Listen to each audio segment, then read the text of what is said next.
Is the Warren Museum a portal to the paranormal or the biggest ghost story ever sold? The real horror might not be inside the haunted artifacts, but behind the scenes. You know Ed and Lorraine Warren, the ghost hunting couple. They claimed to battle demons, collect cursed items, and save souls. But now, now people are asking, was it all fake?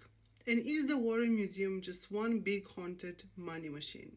Let's start with the museum itself. The Warren Occult Museum, once open to the public in Monroe, Connecticut, displayed allegedly haunted and cursed objects from the Warrens' decades of investigations. You've probably heard of their famous resident, Annabelle, a doll locked in a glass case with a big "Do Not Touch" sign. But here's the twist. The real Annabelle isn't the porcelain nightmare from the movie. She's a Raggedy Ann doll.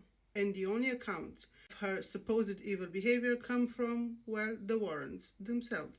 That's where the allegations begin. Critics argue the museum was a created stage for spooky storytelling, not a real hub of supernatural activity. They point to the fact that no scientific evidence has ever verified any of the haunted claims. In fact, several of the Warrens' most famous cases, like Amityville, have been publicly debunked.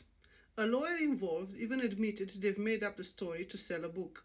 In 2019, the Warren Occult Museum was shut down by the town of Monroe due to zoning violations. Neighbors complained about traffic, noise, and tourists sneaking onto the property. Local authorities agreed the museum had never been properly zoned to operate in a residential neighborhood, so it was closed permanently. Nispera, Ed and Lorraine's son-in-law, caretaker of the collection, began promoting the artifacts online. He started a YouTube series, gave virtual tours, and started ticketed events. That sparked backlash. Was this about preserving history or milking a franchise? Behind the scenes, family tension reportedly started to rise. Lorraine's daughter Judy has stayed mostly quiet, but insiders claim disagreements over ownership, money, and the use of the Warren name are causing serious strain. Even worse, a former business partner sued the estate, alleging they were cut out of profits from the booming Conjuring films, accusing the family of rewriting history and twisting facts for fame and fortune. Where does that leave the Warren legacy? Paranormal experts and skeptics say many of the items in the museum have no verifiable history, no ties to real crimes or tragedies,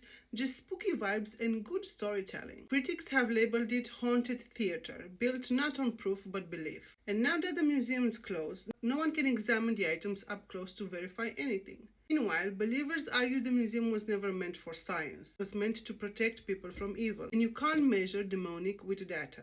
Is the Warren Museum a chilling archive of real paranormal danger, or the most successful supernatural brand in modern history?